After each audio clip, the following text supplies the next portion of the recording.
We're faced with a very serious situation in this generation. There are insane people who wish to rule the world. They wish to continue to rule the world on violence and repression. And we are all the victims of that violence and repression. We, as the indigenous people of the Western Hemisphere, have been resisting this violence and this oppression for 500 years. We know that the black people have been resisting it for at least that long. And we know that the white people have had to endure it thousands of years. And now it's come full swing to this generation that we live in. Nuclearization of the world. You see, this cannot be, we cannot allow this to continue to go on. We cannot do it. You see, we cannot expect that the pro-nuclear oppressor, that other side, we cannot expect that they're going to change for us. They are going to become more brutal. They're going to become more repressive because it's a matter of dollars and their illusionary concepts of power.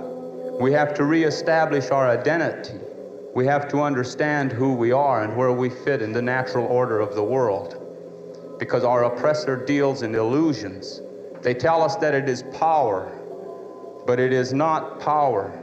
They may have all the guns and they may have all the racist laws and judges and they may control all the money, but that is not power. These are imitations of power, and they are only power because in our minds we allow it to be power. But it's all an imitation. Racism and violence, racism and guns, economics, the brutality of the American corporate state way of life is nothing more than violence and repression, and it has nothing to do with power. It is brutality. It is a lack of a sane, it's a lack of a sane balance. The people who have created this system and they perpetuate this system, they are out of balance. They have made us out of balance. They have come into our minds and they've come into our hearts and they've programmed us because we live in this society, and they've put us out of balance. And because we are out of balance, we no longer have the power to deal with them. They have conquered us as a natural power. See, we are power. They deal in violence and repression. We are power. We are a part of the natural world.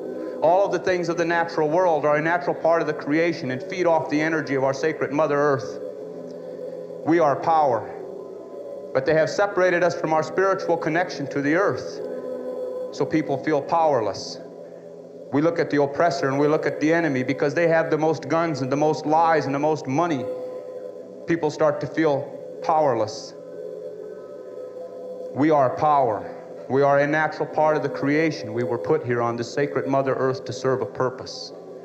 And somewhere in the history of people, we're forgetting what the purpose is.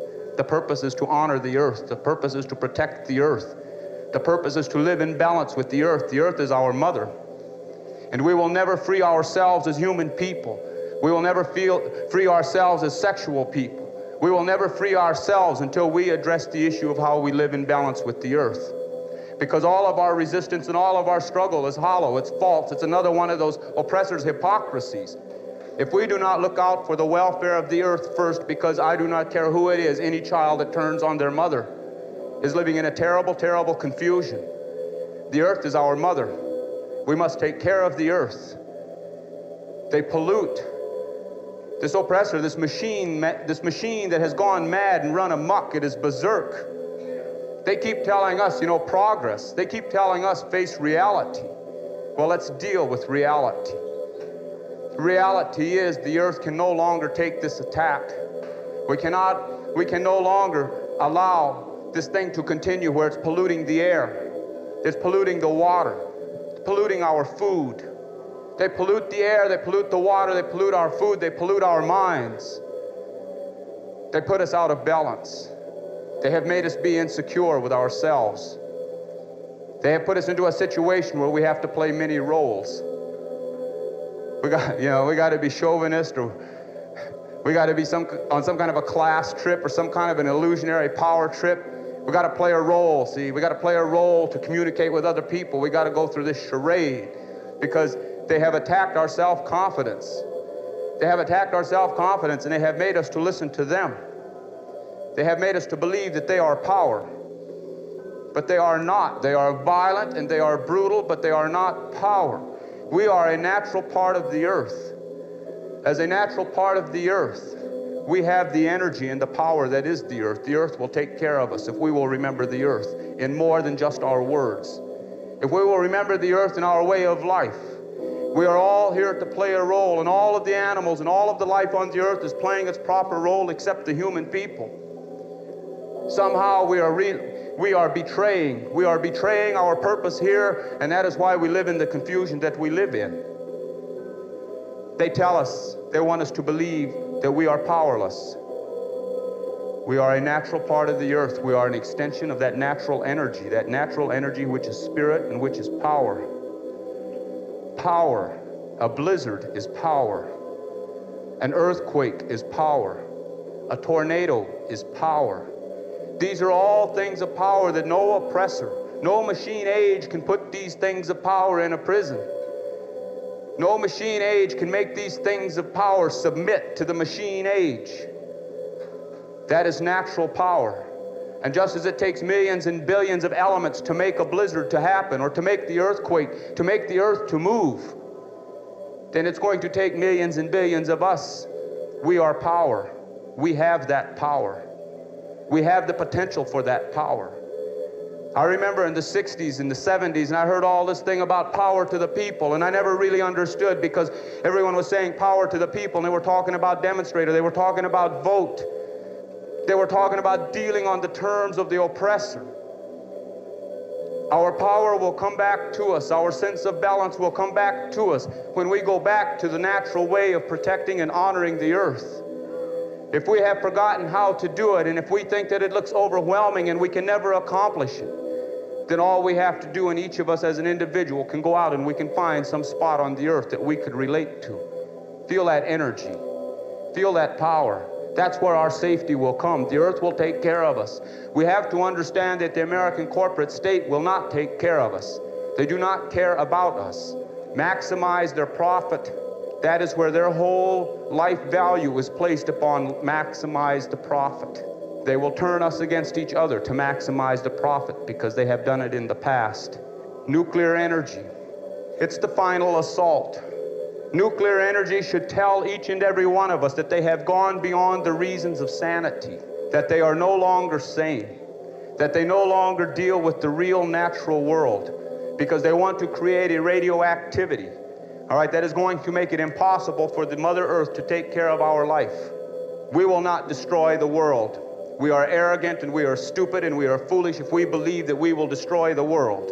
Man has the ability to destroy all of the people's ability to live on the earth, but we do not have the power to destroy the earth. The earth will heal itself. The earth will purify itself of us. If it takes 1 billion years to get rid of the radiation, the earth will do it, because the earth has that kind of a time. We do not. Our obligations and our loyalties have to be to the earth, and they have to be to our sense of community and to our people and to our relations. Our obligations and our loyalties should not be to a government that will not take care of our needs. Our obligations and loyalty should not be to a government that has proven time and time again that it is the enemy of the people unless the people are rich in dollars. That has been the consistent history of Western civilization and the American corporate state government. That's reality. They are not our friends. They do not care for us.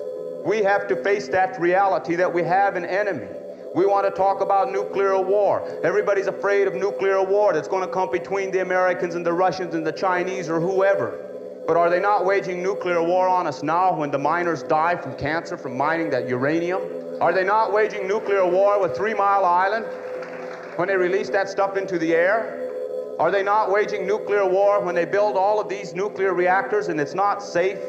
Are they not waging nuclear war when they attack the Indian people on their land, militarily attack the Indian people and racistly attack the Indian people so that they can get at the natural resources to feed their radioactive machine? That is war. And they are waging it against us. They bribe Congress. They bribe your elected officials. They terrorize and intimidate your elected officials by getting the FBI to blackmail them. Those are acts of war. We will have to come to a time in our lifetime, and it will come in our lifetime, when we are going to have to deal with the fact that the enemy has taken over your government. The government is not your ally. The government will use you, chew you up, and spit you out. You think that we are wrong? You think that we are talking unrealistically? then go look at your elders and see what has happened to your elders in your machine-age society. See what kind of respect that they get. See what kind of a voice they are allowed into your society, what kind of input they have. See what their final reward of happiness is after working for this slave state for 30 or 40 years and allowing someone else to exploit their labors. What is racism? Racism is an act of war. Sexism is an act of war. It's a war against our human dignity and our rights to self-respect. This is the war that they wage there. War. They are warlike. And we have to understand that the American corporate state got to where it's at through the act of war. The next war, you want to think about a war? The next war that you better be concerned about is the one that they're going to fight here in the continental United States. They have fought many wars here. They fought us all along, see, because we said it's ours and you haven't got a right to it, and they fought us. Now you all are claiming that it's yours under this illusionary concept of private ownership of property, and they're going to fight you. But they're going to call it national security and energy crisis. They're going to call it constitutional rights, and they're going to call it judicial proceedings. They're going to nationalize, your military coup is going to come by, they're going to nationalize the police departments. That's your military coup. In the name of violence, rising crime. But all we must do is look in the corporate office and see the rising crime that is taking place there, and nobody's going to jail for it. So we got to understand that they are arming themselves to wage a war against us, and it's going to be called the war of law and order, because they're twisting it around. For 500 years, my people have resisted. For 500 years, we will resist again if it becomes necessary. We want to be able to relate and communicate with all of the people that are living on this land. But we want to be able to relate and communicate from a position of truth. You all got to face the truth. We have had to face it through 500 years of genocide. We have had to face the truth. We have had to live the truth. We have had to die the truth before we're going to ever see our evolutionary liberation. The people that call themselves Americans are going to have to face the truth also. They tell us to be realistic, that progress means all these things have to happen. They tell us that we can't go back to the old way. They tell us be realistic. But there is no old way, no new way. There is a way of life. We must live in balance with the earth. We must do it. We have no choice. If we allow ourselves to be apathetic, or we allow ourselves to be lied to or tolerate their lies about what they are doing to the earth, then we are betraying our intention. We are betraying our purpose here. We cannot protect that seventh generation if we do not protect the earth. We cannot protect ourselves if we do not protect the earth. The earth gives us life, not the American government. The earth gives us life, not the multinational corporate government. The earth gives us life. We need to have the earth. We must have it. Otherwise, our life will be no more. So we must resist what they do. They want to break our spirit. They will do everything and anything to break our spirit, our will to live. We must learn to resist. We must learn to see. We must learn to look. We must learn to step out of this reactionaryism. All of our lives, they've had control of us through their schools and through their TV, their electronic media. They've had control of us all of our lives. They have programmed us. They have made us become reactionary. We don't think, we react to what they do. We don't think, we react to everything that they do, we react to it. They're setting us up in the 80s because they know consistently throughout the past the people have always reacted to what they have, to their manipulations of circumstance. They know that the people always react. They're counting on it in the 80s. See, and they outnumber us with guns. They outnumber us with money. They outnumber us with votes. They control all the machines that count the votes.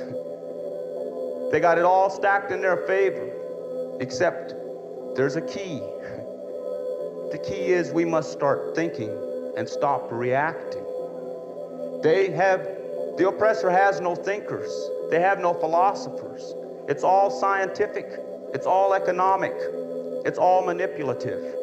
They have no thinkers. You go look and you deal with the enemy, and what the enemy does is the enemy will send somebody out on the street to hit you in the head, and the guy says, I'm only taking my orders. And if you can come from a position of strength to this guy that's hitting you in the head and say, hey, you got to stop hitting me in the head, we want to talk, then he says, well, I have to go to my superior to see. They have no thinkers either.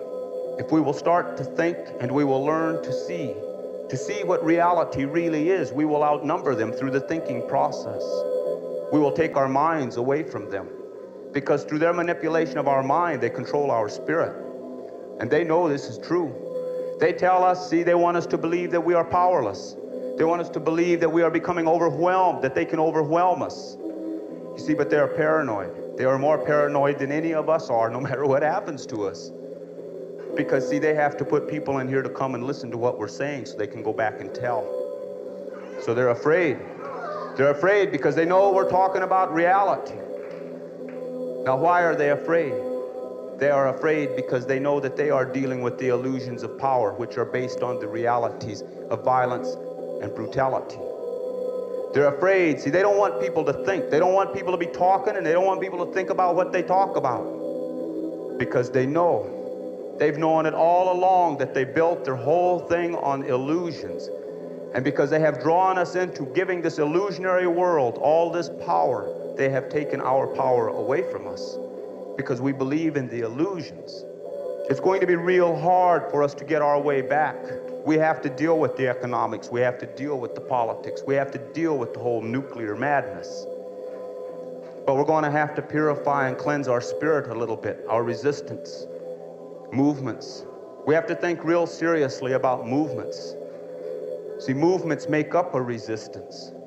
We have to be very careful as how we organize, because they're counting on us to react the same way we did in the 60s and the 70s. You think that this energy crisis, and you think that this economic inflation thing, you think it's an accident?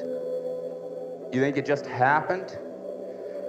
They saw in the 60s that the American people were becoming more liberal because they were becoming more affluent. And because they were becoming more affluent, they were starting to say, well, equal rights for the blacks. The young people were starting to say, well, it doesn't matter what you look like. We all have a worth. And then that led up to where everybody started saying the war in Vietnam is wrong. The other side, they saw that all of these conclusions were based on a level of affluency that was reaching the average American, and the average American was becoming more liberalistic in their thinking because they were getting this affluency. So they're getting even. They've had a redistribution of the wealth. They did it through energy, through oil, to make the people more poor. They did it. That's what Watergate was all about. While everybody was looking at Richard Nixon and did he or didn't he, they had a redistribution of the wealth, and the price of gasoline and bread went up 100%. See, now, if you didn't have Nixon to look at and be concerned about, then maybe you all would not have allowed them to raise these prices. See, but by the time that they got the prices raised by 100%, it was too late for the American people to ever recover and deal with it. They're getting even for the 60s and the 70s. Count on it. It's not an accident. You've got a racist, class, sexist, ruling class power structure that exists in the world, and it's composed of heavy industrialists, the people who are part machine. And they intend that they're going to keep their hold on the world economics. We live in a machine world, an industrialized world. We got to deal with race. 2/3 of the world's natural resources are on non-white land because that's where 2/3 of the world population is. 1/3 of the world's resources, because of technology coming out of the white land, 1/3 of the world's resources are almost totally used up. But technology spreads like any disease. Technology spreads, so there's 2/3 with the majority of the world's population. They got all the natural resources, so at some point in the immediate future, they're going to have all the technology, which makes them the new machine power. And it changes the whole thing around. But like they did to us, when they wanted our land in the Dakotas, they used their technology to stay ahead. They came and they gave us a few Winchester repeating rifles because they had Gatling guns. And then they could justify their murders, see, because America, the hypocrisy is they must arm you before they murder you. So that was how they went about it. We look at today and now. By creating a dependency on nuclear power, nuclear energy. By creating a dependency upon that, there's only a handful of countries that control the mechanism of mass production of this. All the countries in the world don't. And you watch where the nuclear bombs are going. They're going to places like Africa and the Middle East. And they're going to give some of these people some bombs in the hopes, and they'll even have some of these people drop one of these atom bombs on each other one of these days. See, they can afford to hand the bombs out there because these nations have no capability of delivering the bomb back to where it came from, be it the Soviet Union or America. They create a dependency on nuclear energy. Then everybody has to adjust their needs, see, and we stay dependent. And then through the end of it, before it's done, they intend to use their nuclear energy to be able to step into the third world and take the natural resources. It's all got to do with economics and racist power trips that have been in existence since before Christ. There's no need for it because of electricity, for us to survive and resist. We are going to have to understand and recognize that we are energy because we are a natural part of the creation.